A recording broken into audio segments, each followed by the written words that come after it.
వరుస పరాజయాలతో సతమతమవుతున్న మాస్ మహారాజా రవితేజకు ఇరుముడి రూపంలో మరోసారి బలమైన విజయాన్ని అందుకున్నట్లయింది. ప్రముఖ దర్శకుడు శివ నిర్వాణ తెరకెక్కించిన ఈ చిత్రాన్ని మైత్రి మూవీ మేకర్స్ ప్రతిష్టాత్మకంగా నిర్మించింది. తండ్రి కూతుళ్ల మధ్య ఉండే అపారమైన అనుబంధంతో పాటు గ్రామీణ ప్రాంతాల్లో చిన్నారులు యువతులు ఎదుర్కొనే విషాదకర పరిస్థితులను కలగలిపి ఈ కథను రూపొందించారు. ఆదర్శవంతమైన తండ్రి పాత్రలో రవితేజ, ఆయన కూతురిగా బేబీ నక్షత్ర తమ నటనతో సినిమాకు జీవం పోశారు. కథ విషయానికి వస్తే రవితేజ తన కూతురిని ఎంతో ప్రేమగా చూసుకునే తండ్రిగా కనిపిస్తాడు. ఇదే సమయంలో గ్రామంలో అనూహ్యంగా కొందరు అమ్మాయిలు మృత్యువాత పడుతుంటారు. ప్రతి అమ్మాయిలోనూ తన కూతురిని చూసుకునే హీరో ఈ వరుస మరణాల వెనక అసలు కారణం ఏమిటో తెలుసుకోవాలని నిర్ణయించుకుంటాడు.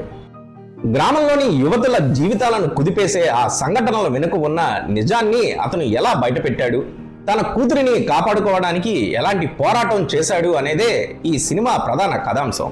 మంచి కథ, బలమైన పాత్ర దొరికితే రవితేజ తన నటనతో ఏ స్థాయిలో మెప్పించగలడో ఇరుముడి మరోసారి నిరూపించింది. వరుస డిజాస్టర్ల తర్వాత తన వయస్సుకు ఇమేజ్కు తగ్గట్టుగా కాకుండా నటనకు ఎక్కువ స్కోప్ అనే పాత్రను ఎంచుకున్న రవితేజ అద్భుతంగా నటించాడు.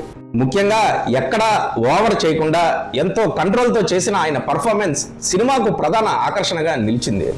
రవితేజ భార్య పాత్రలో ప్రియా భవానీ శంకర్ తన పరిధిలో చక్కగా నటించగా, కూతురి పాత్రలో నటించిన బేబీ నక్షత్ర తన పరిణితితో ఆశ్చర్యపరిచింది. తండ్రి కూతురు మధ్య సన్నివేశాల్లో ఆమె చూపించిన భావోద్వేగాలు ఆకట్టుకుంటాయి.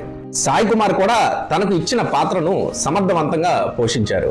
పాఠశాలలో చోటు చేసుకునే ఒక విషాదకర ఘటనతో కథ ప్రారంభమవుతుంది. ఆ తర్వాత హీరో పరిచయం, తండ్రి కూతుళ్ల బంధం, ఇరుముడి టైటిల్ సాంగ్ తో కథ ముందుకు సాగుతుంది.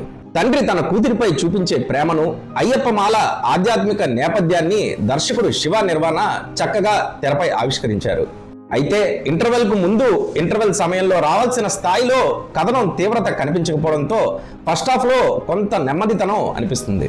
అయినప్పటికీ మొత్తంగా మొదటి భాగం ప్రేక్షకులను ఎంగేజ్ చేసే విధంగానే కొనసాగుతుంది. సెకండ్ హాఫ్ లో థ్రిల్లర్ అంశాలతో పాటు ఎమ్మెల్యే విలన్ ట్రాక్ ను నడిపించే విషయంలో దర్శకుడు కొంత తడబడినట్టుగా అనిపిస్తుంది.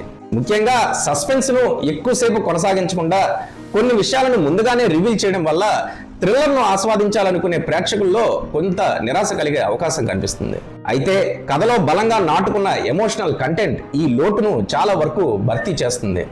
ముఖ్యంగా సినిమా చివరి 20 నిమిషాలు ఇరుముడికి అసలైన బలంగా నిలుస్తాయి. తండ్రి కూతుళ్ల మధ్య వచ్చే క్లైమాక్స్ సన్నివేశాలు హృదయాన్ని అత్తుకునేలా ఉంటాయి. రవితేజ బేబీ నక్షత్రం మధ్య భావోద్వేగ సన్నివేశాలు ప్రేక్షకులను కంటతడి పెట్టించే స్థాయిలో తెరకెక్కాయి. కథలోని భావోద్వేగాలను దర్శకుడు క్లైమాక్స్ లో మరింత బలంగా ఎలివేట్ చేశారు. సాంకేతికంగా కూడా ఇరుముడి మంచి స్థాయిలో ఉంది. జీవి ప్రకాష్ కుమార్ అందించిన పాటలు, నేపథ్య సంగీతం సినిమాలోని ఆధ్యాత్మికతతో పాటు థ్రిల్ను కూడా చక్కగా ఎలివేట్ చేశాయి. విష్ణు శర్మ కెమెరా పనితనం సినిమాకు మరో ప్రత్యేక ఆకర్షణ. మలయాళ గ్రామీణ నేపథ్య చిత్రాలను తలపించేలా సహజమైన విజువల్స్ తో కథకు మంచి వాతావరణాన్ని తీసుకొచ్చారు.